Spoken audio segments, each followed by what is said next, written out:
Hello students, स्वागत है आपका आईसीटी वर्चुअल क्लासेस में। मैं हूं कविता, आपकी बायो टीचर। उम्मीद करती हूँ आप सभी अच्छे होंगे और स्वस्थ होंगे। क्लास हम कंटिन्यू करेंगे अपना चैप्टर जिसका नाम है ह्यूमन रिप्रोडक्शन, जिसमें हम बात कर रहे थे गैमेट फॉर्मेशन की।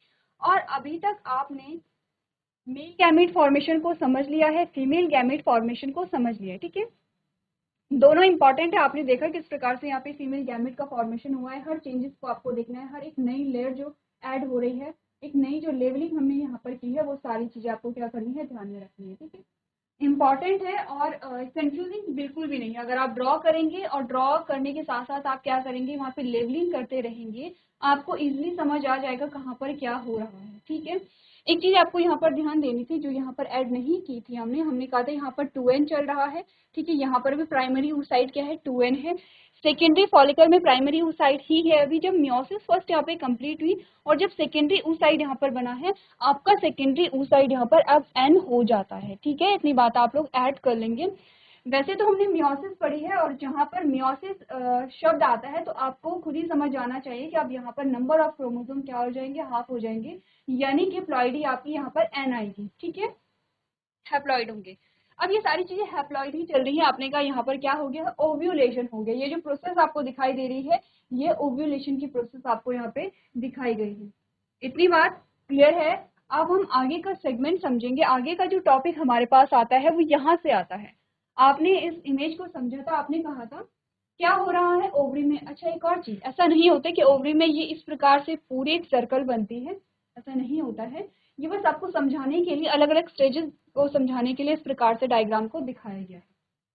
ठीक है, जो वहां पर फॉलिकल्स होंगे, फॉलिकल्स वहीं पे होते हैं, वहीं पर उनके क्या आते हैं, चेंजेस होते हैं। ठीक है, अब हमने कहा, आपने जो बात की थी वो कहाँ तक की बात आपने की थी, आपने यहाँ तक की बात तो कर ली है।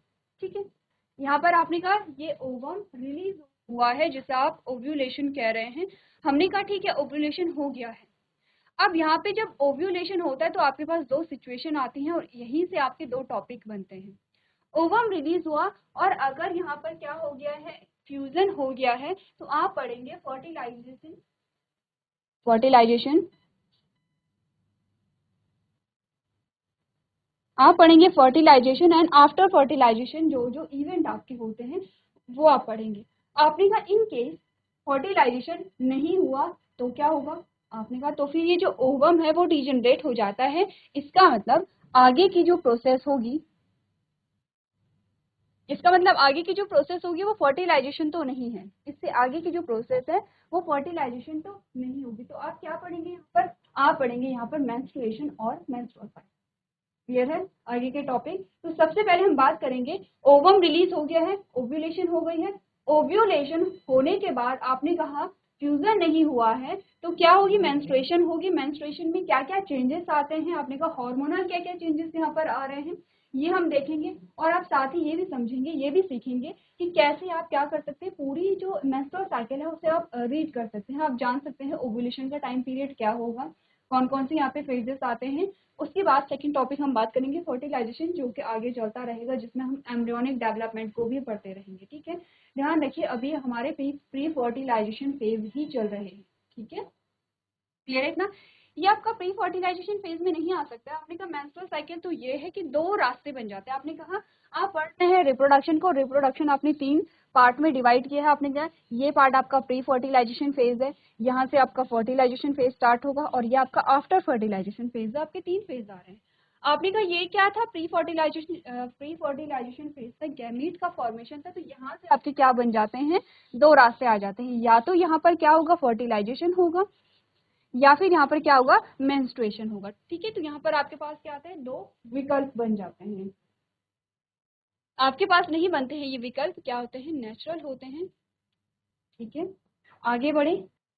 चलिए, आगे बढ़ने से पहले इस चार्ट को समझ लेते हैं। जैसे कि जब हमने मेल गैमेट को समझा था, मेल गैमेट के फॉर्मेशन को हमने समझा था, एक चार्ट हमने देखा था कि एक्चुअली में हो क्या रहा है। ठीक है, आपने डायग्रामेटिक रिप्रेजेंटेशन अगर समझ ली है तो ये बहुत इजी है आपके लिए समझना। आपने कहा क्या है यहाँ पर, सबसे पहले आपके पास आता है फीटल लाइफ। फीटल लाइफ जैसे कि हमने बोला था, ये वो लाइफ होती है जब जो फीमेल होगी वो अपनी मदर के वूम में होगी। है, अपनी माता के गर्भ में होती है।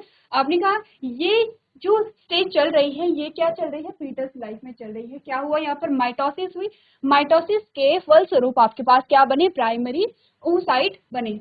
अब आपने कहा फीटल लाइफ में भी, ये आपको क्या बता रखी है, ये आपको बर्थ लाइन बता रही है। इससे नीचे जो हो, ये जो लाइन है यहाँ पर पार्चुलेशन हुआ होगा, इससे नीचे बर्थ हुआ है, इससे ऊपर की जो स्टेज आपको दिखा रखी है वो है फीटल लाइफ, यानी कि यहाँ पर जब फीमेल अपने माता के वूम में थी वो वाली स्टेजेस आपको दिखा रखी है। अब ध्यान दीजिए, यहीं पर क्या वो फर्स्ट मियोटिक डिवीजन स्टार्ट हो जाता है, ठीक है, लेकिन यहाँ पर क्या होगा, ये क्या होगा यहाँ पर, जो आपका मियोसिस की जो फर्स्ट स्टेज है वो स्टार्ट तो हो जाती है, लेकिन वो क्या हो जाती है, स्टॉप हो जाती है, ठीक है, स्टॉप होगी। तो आपने कहा यहाँ पर बर्थ, चाइल्डहुड, प्यूबर्टी, ये आपका प्यूबर्टी वाला, ये आपका प्यूबर्टी वाली जो स्टेज है यहाँ से स्टार्ट हो रही है, जिसमें आपने कहा कि ओव्यूलेशन क्या हो जाएगा, यहाँ पर कंप्लीट होगा। ओव्यूलेशन कैसे कंप्लीट होगा, आपने कहा यहाँ पर क्या होगा, जो मियोसिस होगी, मियोसिस के द्वारा आपके पास सेकेंडरी oocyte आया और फर्स्ट पोलर बॉडी आया जो डीजनरेट हो जाता है। सेकेंडरी oocyte में आपने कहा कि जो यहाँ पर क्या होता है, फिर से चेंजेस आते हैं और क्या बनता है, यहाँ पे ओवम रिलीज होगा और ओवम ही क्या होगा, फीमेल गैमीट होगा। यहाँ पर जो आपके क्रोमोसोम है उनमें क्या क्या चेंजेस आ रहे हैं आप लोग एक बार उन्हें देख लेंगे, ठीक है। चलिए, तो इतनी बात आप समझ गए होंगे। अब नेक्स्ट जो हमारे पास टॉपिक आता है दैट इज मेंस्ट्रुअल साइकिल, ठीक है। क्या होती है मेंस्ट्रुअल साइकिल, देखिए अभी के लिए मेंस्ट्रुअल साइकिल को छोड़ दीजिए। हमने कहा कि हमारी बॉडी में जो होते हैं, हम मैमल्स की बात कर रहे हैं, ठीक है, क्लास मैमेलिया की बात हो रही है, मैमल्स के बारे में हम बात कर रहे हैं। अभी क्लास 11th में आप क्लासिफिकेशन पढ़ के आ रखे हैं, इसलिए मैं बहुत ज़्यादा डिस्क्राइब नहीं करूंगी कि क्या होते हैं मैमल्स, क्योंकि आपको क्या करना है, क्या जो आपके बेसिक से कॉन्सेप्ट है वो आपको क्लियर करके आने हैं।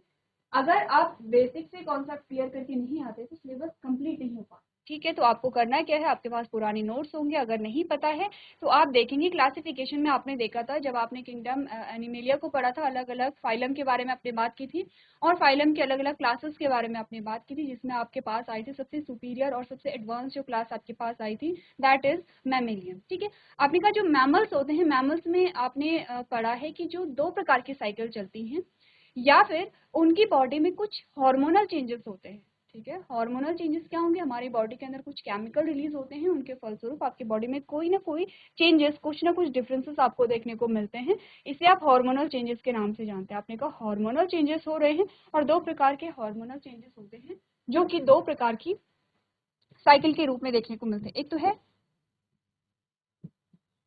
मेंस्ट्रुअल साइकिल, ठीक है, जो किसमें मिलती है, प्राइमेटा में मिलती है। दूसरे आपके पास आती है एस्ट्रस साइकिल। आपने कहा जो मेंस्ट्रुअल साइकिल है वो आपको ह्यूमन में देखने को मिलती है, आपको यहाँ पर क्या एप्स में देखने को मिलती है, ठीक है, आपको मंकी जो होते हैं उनमें देखने को मिलती है। क्लियर है इतनी बातें। अब आपने कहा जो एस्ट्रस साइकिल है वो आपको देखने को मिलती है, जैसे कैट हो गया है, डॉग हो गया है, काव हो गया है, इनमें आपको क्या होती है, ये साइकिल देखने को मिलती है। चलिए, ये तो बेसिक सी चीजें थी कि आपने कहा कि हमारी बॉडी में दो साइक्लिक चेंजेस आते हैं, एक तो है मेंस्ट्रुअल साइकिल जो चलती है, जिसे आपने कहा कि ह्यूमन एप्स या फिर मंकी में पाया जाता है, इस ग्रुप को हम क्या कहते हैं, प्राइमेटा कहते हैं, ठीक है। दूसरी जो होती है एस्ट्रस साइकिल होती है। आपने कहा कि अब इन दोनों में डिफरेंस क्या है, सिंपल सा डिफरेंस है। आपने कहा जो मेंस्ट्रुअल साइकिल होती है उसमें आप ब्लीडिंग को देखते हैं, जो एस्ट्रस साइकिल होती है वहां पर आप ब्लीडिंग नहीं देखते हैं, ठीक है। हार्मोनल चेंजेस हो रहे हैं, लेकिन आप देखेंगे यहाँ पर एंडोमेट्रियम टूट रही है और आपको एज अ रिजल्ट देखने को मिल रहा है कि वहाँ पे ब्लीडिंग हो रही है। आपने कहा यहाँ पर आपको कोई भी ब्लीडिंग देखने को नहीं मिलती है, ठीक है। ये आपके पास डिफरेंस आता है। आपको पढ़ना क्या है, आपको पढ़नी है मेंस्ट्रुअल साइकिल। अब आप मेंस्ट्रुअल साइकिल को और अच्छे से कैसे समझ सकते हैं, जब आप हार्मोनल चेंजेस को समझेंगे, ठीक है।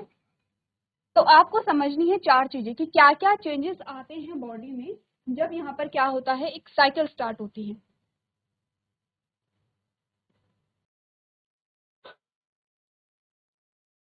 चलिए, यहाँ पर आपको अलग अलग क्या पढ़ने हैं, फेजेस पढ़ने हैं। आपने ध्यान रखिए, आप पढ़ रहे हैं मेंस्ट्रुएशन को और उसमें देख रहे हैं कि कैसे हार्मोनल चेंजेस आपके पास आते हैं। हमें यहाँ पर ध्यान देनी है, 4 चीजों पर हमें ध्यान देना है। वो कौन कौन सी 4 चीजें होती हैं, देखिए आपको ध्यान देना है FSH और LH, ठीक है, 2 चीजें हो गई हैं। तीसरा आपको ध्यान देना है एस्ट्रोजन। चौथा आपको ध्यान देना है प्रोजेस्टेरॉन। और लास्ट आपको ध्यान देना है एंडोमेट्रियम।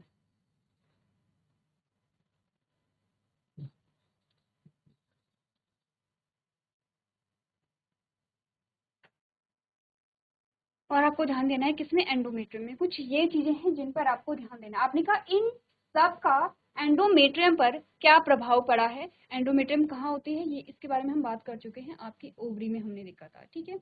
तो सबसे पहले हमने बात की है यहाँ पर, सबसे पहला जो फेज आता है, आपने कहा यहाँ पर चल रही है मेंस्ट्रुएशन। अब मेंस्ट्रुएशन में हमने क्या बोला, मेंस्ट्रुएशन का मतलब होता है कि यहाँ पर चल रही है जो आपकी एंडोमेट्रियम है वो डिजनरेट हो रही है और यहाँ पर आपको ब्लीडिंग देखने को मिल रही है, ठीक है, क्लियर है। इस वाले फेज को हम नाम देते हैं फॉलिकुलर फेज। क्यों फॉलिकुलर फेज कह रहे हैं, क्योंकि हमने कहा कि यहाँ पर फॉलिकल्स का क्या हो रहा है, फॉलिकल्स का डेवलपमेंट हो रहा है। अब ध्यान दीजिए, जिस दिन से मेंस्ट्रुएशन स्टार्ट होती है उसी दिन से आपने कहा कि यहाँ पर जो फॉर्मेशन ऑफ ओवम है वो स्टार्ट हो जाता है, ठीक है।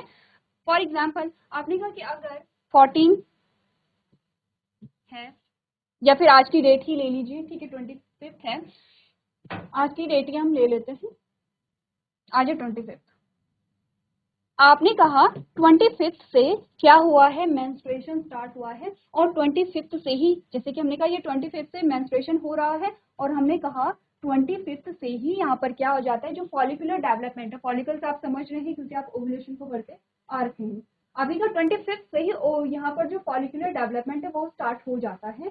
उसे स्टार्ट करने के लिए आपने कहा कि ये जो हॉर्मोन्स हैं FSH और LH, इनका जो प्रोडक्शन है वो हमारे शरीर में बढ़ जाता है।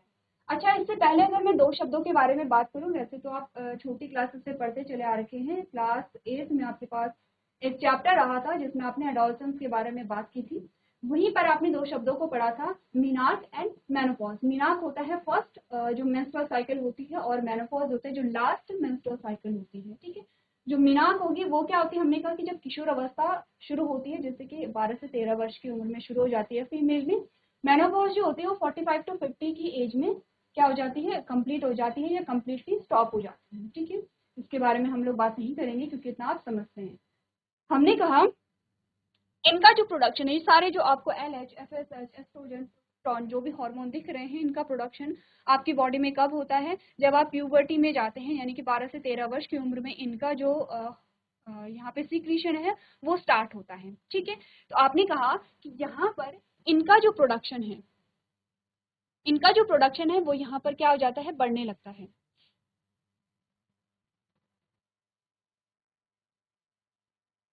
यहाँ पर आपको फॉलिकल्स को भी दिखाना है, ठीक है। यहाँ पर हम देखेंगे फॉलिकल्स की क्या स्थिति है।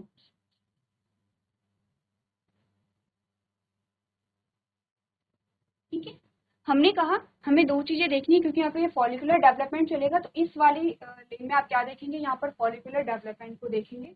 आपने कहा सबसे पहले तो क्या होगा यहाँ पर, सबसे पहले क्योंकि ओव्यूलेशन के बाद आपने कहा मेंस्ट्रुअल साइकिल स्टार्ट हो गई है, यहाँ पर मेंस्ट्रुएशन चल रहा है, और LH और FSH का जो सिक्रीशन है वो क्या होता है, बढ़ता चला जाता है इस प्रकार से, ठीक है, ये बढ़ता चला जाएगा। जब LH और FSH का सिक्रीशन बढ़ता चला जाता है तो यहाँ पर जो फॉलिकल है, फॉलिकल का डेवलपमेंट भी स्टार्ट हो जाता है इस प्रकार से,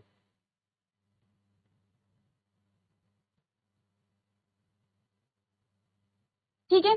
ये जो फॉलिकल है, आपने कहा प्राइमरी फॉलिकल है, यहाँ पर हमने कहा प्राइमरी फॉलिकल जो बन रही है, प्राइमरी फॉलिकल से सेकेंडरी फॉलिकल बनेगी, और यहाँ पर क्या होगा, धीरे धीरे इनका ये जो FSH और LH है इसका सिक्रेशन बढ़ेगा, ठीक है, क्लियर है इतनी बात।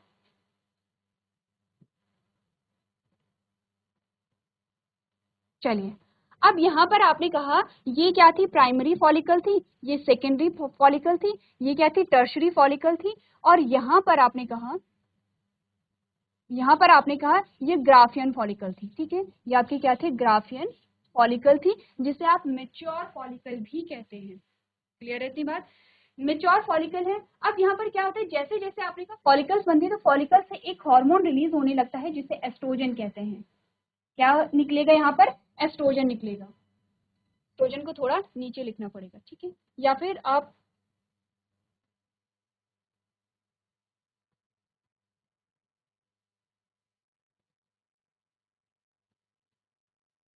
आपने कहा यहाँ पर जो एस्ट्रोजन था वो इस प्रकार से अब बढ़ने लगेगा, ठीक है। एस्ट्रोजन क्या होगा? बढ़ने लगेगा। क्यों बढ़ने लगेगा? क्योंकि आपने कहा ये जो फॉलिकल्स हैं अब ये क्या कर रही हैं? एस्ट्रोजन को रिलीज कर रही हैं। ये क्या कर रही है? एस्ट्रोजन को रिलीज कर रही है। आपने कहा जैसे जैसे यहाँ पर अब क्या होगा? एस्ट्रोजन बढ़ेगा, क्योंकि यहाँ तक क्या हो गई है, आपने कहा कि जो मेंस्ट्रुएशन है यहाँ पे कंप्लीट हो गई है, ठीक है। यहाँ पर मेंस्ट्रुएशन कंप्लीट हो गई है। जो पीरियड होता है वो 3 to 5 डेज का होता है। इतनी बात सबको क्लियर है? इसके बाद आपने कहा जो एंडोमेट्रियम है इसका जो फॉर्मेशन है ये फिर से होने लगता है, क्योंकि आपने कहा कि जो एस्ट्रोजन है वो बढ़ रहा है। एस्ट्रोजन क्या हो रहा है? रिलीज हो रहा है, ठीक है। इतनी बात क्लियर है? यहाँ पर LH और FSH भी आपके बढ़ रहे हैं। अब आपने कहा कि क्या होता है, क्या होगा यहाँ पर? जैसे ही एस्ट्रोजन बहुत ज्यादा बढ़ जाता है, आपने कहा जैसे ही एस्ट्रोजन की जो मात्रा है वो बहुत ज्यादा बढ़ जाती है, ये क्या करता है? नेगेटिव फीडबैक देता है। किसे? यहाँ पर FSH को। किसे देता है? FSH को। यहाँ पर FSH को नेगेटिव फीडबैक मिलेगा। यहाँ पर नहीं लिखते हैं, ध्यान देंगे। आपने कहा जैसे जैसे एस्ट्रोजन का प्रोडक्शन बढ़ा, एस्ट्रोजन क्या करेगा? पिट्यूटरी को नेगेटिव फीडबैक देगा। नेगेटिव फीडबैक को आपने समझा था जब हम बात कर रहे थे यहाँ पर स्पर्मेटोजेनेसिस के बारे में, तो हमने देखा था कैसे वहाँ पे हार्मोनल कंट्रोल हो रहा है और कैसे वहाँ पर फीडबैक दिया जा रहा है। आपने कहा अच्छा FSH की जो फुल फॉर्म होती है वो होती है फॉलिकुलर स्टिमुलेटिंग हार्मोन। इसका मतलब क्या होता है? फॉलिकल को स्टिमुलेट करने वाला हार्मोन, ठीक है। ये फॉलिकल है, इसे स्टिमुलेट किया जा रहा है। आपने कहा जैसे जैसे क्या होगा? LH का प्रोडक्शन बहुत ज्यादा यहाँ पर नहीं होगा कंपैरेटिवली, इस प्रकार से होता है, ठीक है। आपने कहा कि यहाँ पर क्या होगा? जैसे ही एस्ट्रोजन की मात्रा बढ़ेगी वैसे ही ये क्या करेगा? पिट्यूटरी को यहाँ पर नेगेटिव फीडबैक देगा और यहाँ पर LH और FSH का जो प्रोडक्शन है वो धीमा हो जाएगा। इस प्रकार से वो क्या हो जाएगा? धीमा हो जाएगा, ठीक है, वो धीमा हो जाएगा। अब क्या होगा? जैसे जैसे क्या होगा? ग्राफियन फॉलिकल में आपने कहा कि जो यहाँ पे सेकेंडरी oocyte है वो मेच्योर हो गया है। जैसे ही सेकेंडरी oocyte जो मेच्योर होगा, यहाँ पर एकदम से आपको एक पीक दिखाई देती है। क्या दिखाई देगी? आपने कहा एकदम से आपको एक पीक दिखाई देती है इस प्रकार से। किसमें? LH में और FSH में भी, लेकिन ज्यादा किस में दिखाई देगी? LH में दिखाई देगी। देखिए कंफ्यूज नहीं करेंगे, सबसे पहले आपको समझना है हार्मोन्स को, ठीक है। हमने कहा हार्मोन्स कौन कौन से हम यहाँ पर पढ़ रहे हैं, LH और FSH की बात चल रही है। LH और FSH की बात चल रही है तो इसमें क्या क्या चेंजेस आए हैं हम इसके बारे में यहाँ पर बात कर रहे हैं, ठीक है। पहला जो हमने देखा, हमने कहा यहाँ पर फॉलिकल्स क्या हो रही हैं? डेवलप हो रही हैं, और फॉलिकल्स को डेवलप करने के लिए FSH और LH दोनों ही इंपॉर्टेंट होते हैं। दोनों में से ज्यादा इंपॉर्टेंट क्या होगा? यहाँ पर FSH होगा। FSH की जो फुल फॉर्म होती है वो क्या होगी? यहाँ पर आपने कहा वो होगी यहाँ पर ल्यूटिनाइजिंग हार्मोन, ठीक है। इतनी बात क्लियर है? अब हमने कहा कि यहाँ पर जैसे जैसे क्या होती है? फॉलिकल्स डेवलप होती है, फॉलिकल से क्या होगा? एस्ट्रोजन रिलीज होने लगता है, ठीक है। एस्ट्रोजन यहाँ पे क्या होगा? रिलीज होने लगता है। एस्ट्रोजन जैसे जैसे बढ़ेगा, एस्ट्रोजन जैसे जैसे बढ़ेगा, आपने कहा एस्ट्रोजन इतना बढ़ जाता है कि ये नेगेटिव फीडबैक देना स्टार्ट कर देगा, ठीक है। अब यहाँ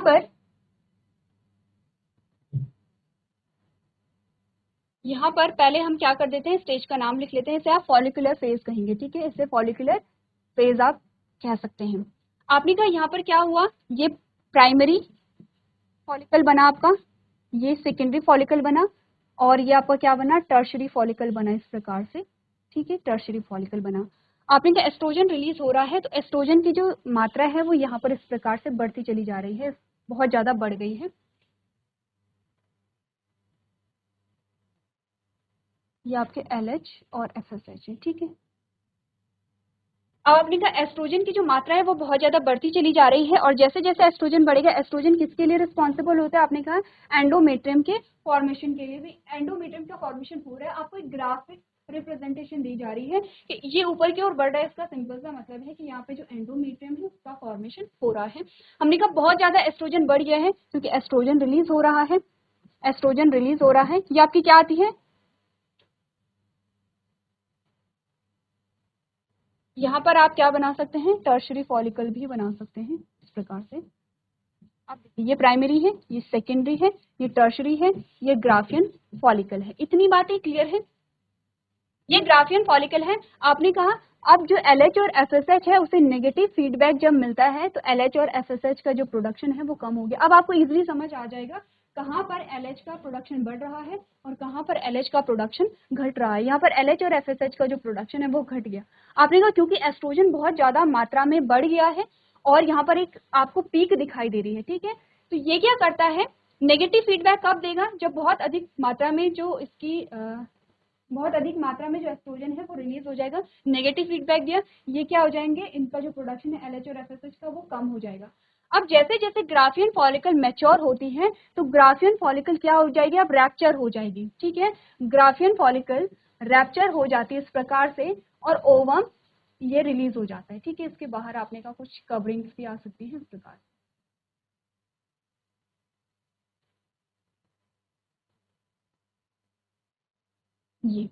ये रैप्चर होने के लिए आपने कहा कि यहाँ पर सडन कुछ चेंजेस आते हैं और LH की एक पीक यहाँ पर बन जाती है इस प्रकार से। FSH की भी बनेगी लेकिन LH यहाँ पर क्या होता है, ज्यादा रिलीज हो जाता है। LH का जो प्रोडक्शन है वो एकदम से बढ़ जाता है, सडन एकदम क्या हो जाएगा, बढ़ जाएगा। और जब LH का प्रोडक्शन बढ़ता है तो ये जो आपकी ग्राफियन फॉलिकल है वो रैप्चर हो जाती है और आपने कहा यहीं पर हो गया है ओव्यूलेशन। इतनी बात क्लियर है। LH की फुल फॉर्म क्या हो जाती है, ल्यूटिनाइजिंग हार्मोन।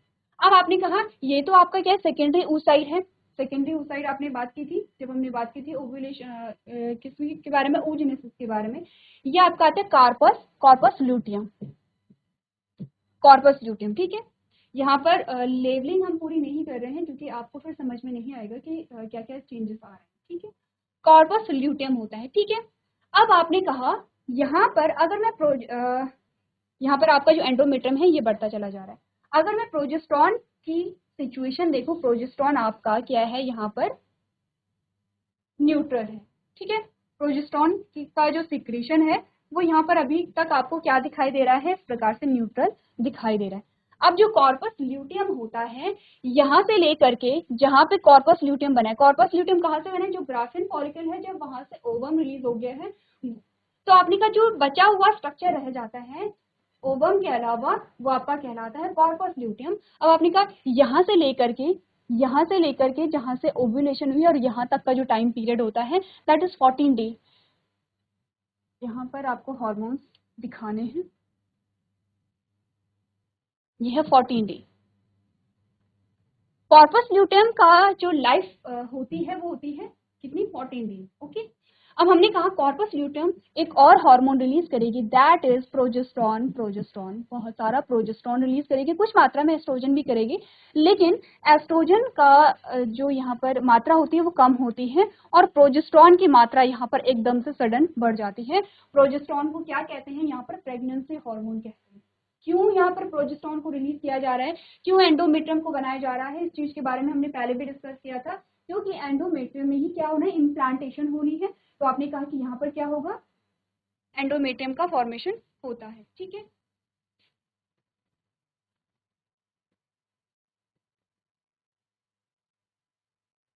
ठीक है।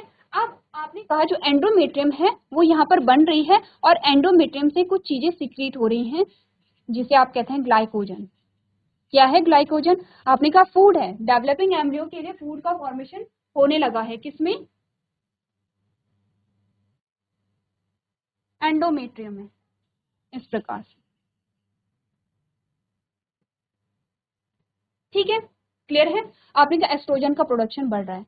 अब होता क्या है, यहाँ पर जो एस्ट्रोजन होता है और एस्ट्रोजन के बाद हम बात करते हैं यहाँ पर किसकी, LH और FSH की भी, ये भी इस प्रकार से सिक्रीट हो रहे हैं। क्या होता है कि जो प्रोजेस्टेरॉन होता है ये फिर से नेगेटिव फीडबैक देगा किसे, पिट्यूटरी को। और जब पिट्यूटरी को नेगेटिव फीडबैक दिया जाता है तो आपने कहा कि LH और FSH का जो प्रोडक्शन है वो एकदम से घट जाता है।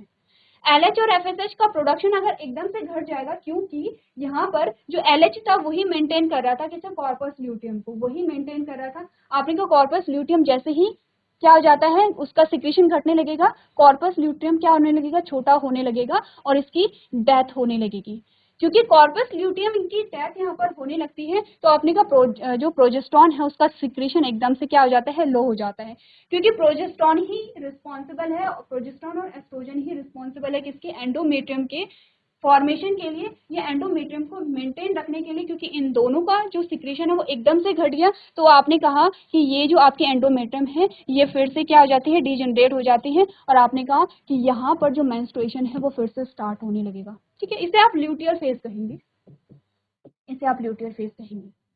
आपने कहा अब यहाँ पर क्या होगा, एंडोमेट्रियम को आपको नीचे डाउन में दिखा रखा है, इसका क्या मतलब है, सिंपल सा मतलब है कि मेंस्ट्रुएशन फिर से यहाँ पे स्टार्ट हो गई है। एक बार देखिए ग्राफ को, अगर कोई डाउट हो तो आप लोग यहाँ पर पूछ सकते हैं। चलिए, एक चीज आपको यहाँ पर करनी है कि हमने कहा एस्ट्रोजन का जो प्रोडक्शन है यहाँ पर वो प्रोजेस्टेरॉन से कम होता है, तो आपने कहा कि प्रोजेस्टेरॉन को आप इस प्रकार से पीक में ऐसे दिखाएंगे और ये आपकी क्या है, एस्ट्रोजन है। ठीक है, इससे आपको क्या पता चला, यहाँ पर प्रोजेस्टेरॉन का जो सिक्रीशन है वो यहाँ पर ज्यादा हो रहा है। इतनी बात क्लियर है। तो आगे बढ़ेंगे और हम बात करेंगे यहाँ पर, हमने कहा किस प्रकार से आप बात करेंगे, ओवुलेशन का टाइम पीरियड क्या होता है इसके बारे में हम नेक्स्ट लेक्चर में बात करेंगे। तो ये जो चीज़ें हैं वो सारी चीज़ें आप लोग घर से रिवाइज करके लेके आएंगे। तो आज के सेशन में हम इतना ही करेंगे। अभी तक क्लास में बने रहने के लिए आपका धन्यवाद।